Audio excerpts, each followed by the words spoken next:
welcome to Cyber Tech and Risk Talks. And today we are very pleased to have Dmitry from Cybeats to join us. Dmitry, welcome. Thank you, Brian. Nice to meet you. So Dmitry, can you quickly introduce yourself at the beginning? Of course, I'm Dmitry Raidman. I'm CEO and one of the co-founders of Cybeats. I'm software engineer by education, hacker by soul. Okay. And I have about 20 years of info security experience behind my back. Right. I moved to Canada 6 years ago from Israel, and I'm also a father for 3 wonderful girls. Oh, okay, wonderful. And so you said you're in the industry for quite many years, right? So like 20 years. Absolutely. Right. So did you graduate like a cybersecurity or like a related field? Is the cybersecurity term is still relatively new. So when you graduate, let's say from university, is there something you pick up immediately going to the cybersecurity, or is that something like you gradually transfer to the cybersecurity field? That's an excellent question, and my career goes back working for an ISP company in Israel, and I remember myself, starting from crawling under the floating floors with a cable in my teeth. Okay, right. That's where I started, and then I moved to configuring firewalls for customers and optimizing them and making sure that they secure. I think that's kind of something that pulled me on the good side of the cybersecurity, on the defensive side, exactly. Prior to that, I was dealing with computers since age 13, and so I was doing different kind of things, which most of them probably considered to be illegal today, but back then it was quite a wild west. No one knew what it is and what it's doing. But that's kind of my background. Okay, so you started with some like I can see you are the fan of computer at that time, or like programming or kind of hacking kind of things.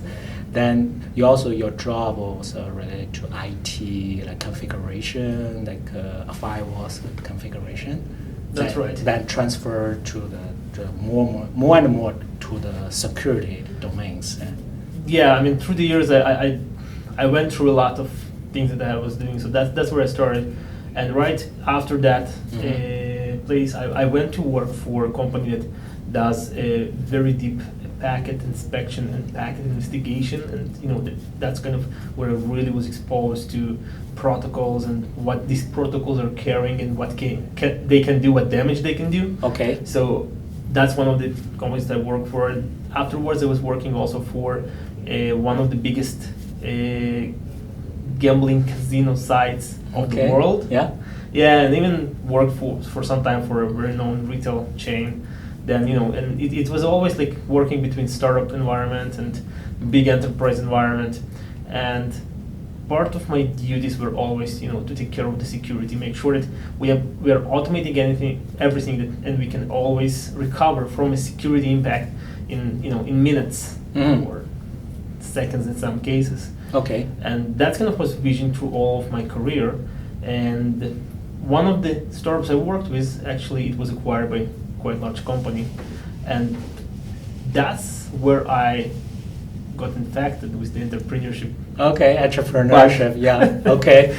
Yeah, I had a very good relationship with the co-founders there. Okay. Which were the CTO of the company, and they really motivated me and really exposed me to this world, and I was seeing what they're doing and how they're doing it, etc. And from that moment I was kind of looking for what I'm going to build, what I'm going to do next. Okay, right? Wonderful. So I can see you have experience some inside out, some scenarios, the use cases in different companies, right? So you get to know a lot of details of how the things are working. And you also mentioned automation, right? So automate a lot of tasks. Today it's called DevSecOps. Yeah. Okay. Actually, yeah. It's one of the I think it's one of the hottest areas these days. Obviously. For actually being in, right? The speed is very important. The speed is very important. The understanding of security is very important. Right. There is a big lack of security talent, right? Or security awareness in the companies. Yeah. And we see it every single day with new breach being announced, right? And as we have seen. Right. A couple of weeks ago, Capital One. Exactly. Right. Yeah. So those are becoming on the headlines more and more. Exactly.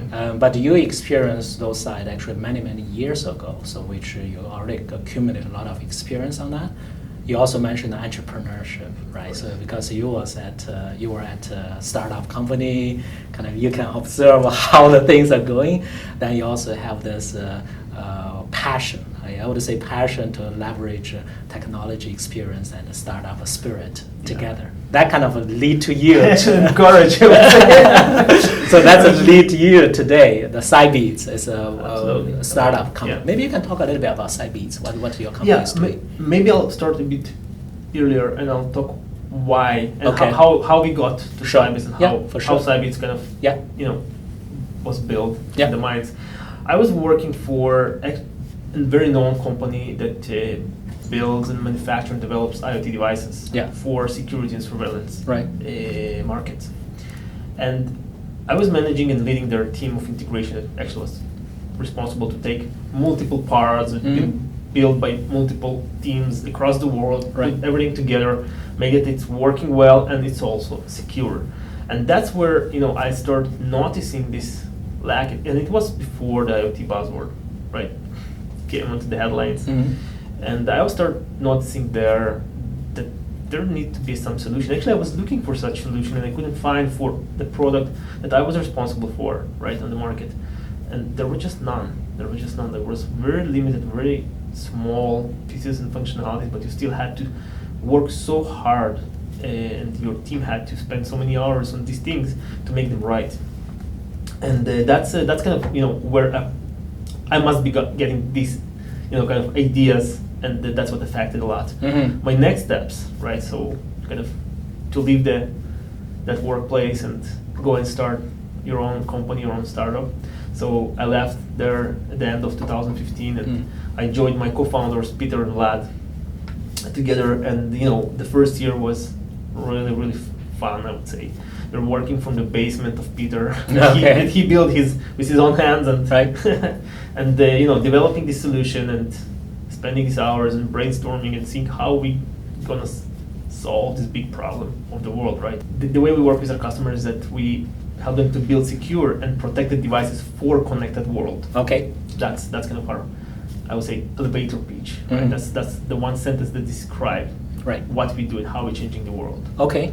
That's your focus, Cybeats also. Actually, I can see you observe the problems at the beginning, and you also experience some pain, like a pain points. We thought pain points, because you are there, you are looking for a solution which was none at that time.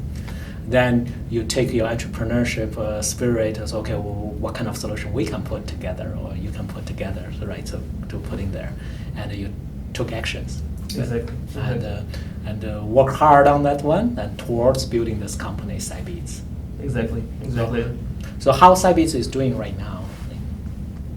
So as you can see, Cybeats is right now 20 plus employees, and we're working with the biggest companies in the world to provide a solution that can help them to build these securely connected devices. Right? Okay. And I'm talking about companies in the Fortune 100, Fortune 500 companies. That's who we working with these days. Unfortunately, I cannot name them because we have very strict NDAs in place. But you get some market attractions. Absolutely, there is a lot of market traction. But the very interesting these days is that we feel that the market transitions from us educating the market about the problem and how to solve it, to market being aware of the problem and asking us how the solutions. Yeah, and that's amazing. And I can say that that's something that happened during the last 12 months. This transition, which is really great, because what's going on in the market is that many companies are adopting IoT, right? And there is a proven, numbers saying that companies that adopted IoT, they became 96% more efficient. The quality of their product went up 85%. But the thing is that all of these decision makers that bringing the IoT and responsible for the solution, 97% of them are concerned about security. They carry the risk as well. Yeah. How to manage this risk. Right. Okay. Cool. So I can see you. So from Cybeats, the vision is at that time a little bit ahead of the market. But once the market is ready, you guys already come up with some solutions. So it's a kind of a naturally fit together. Yeah. Now you're in I think it's a faster growth stage, right? Yeah, I would say like we are at the scale up Right, stage right scale now. up We are stage. scaling up right now. All right. You know, bringing new customers, running Right. a lot of pilots, which are very interesting. Okay. Learning a lot of things. Right. We're learning what our customers Yes. want, what they like, what they don't like. Okay. How they see that. Right. You know, we're trying to see the solution through their prism, the way how they see it, right? And you know, most of them are concerned about the same things eventually. And you know, these things are, you know, the brand of their company. You know, like it's very important. Like if there was a breach and your company was mentioned in the news, it's like directly hitting them, right? Another thing that many people don't think about it, but it actually makes these companies very hard to attract new talent.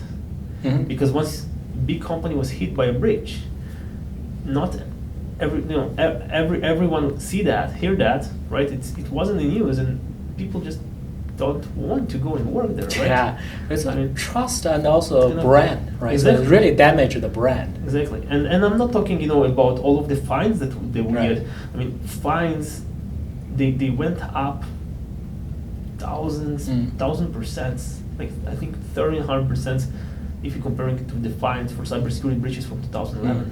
Yeah. So you know, like in 2011, it was a fraction of a penny, and today it's $600 per user Wow. for a breach, right? I mean, that at least the latest one, I think, from British Airways. Okay.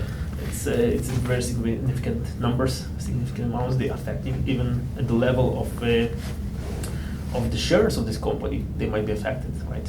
Wonderful.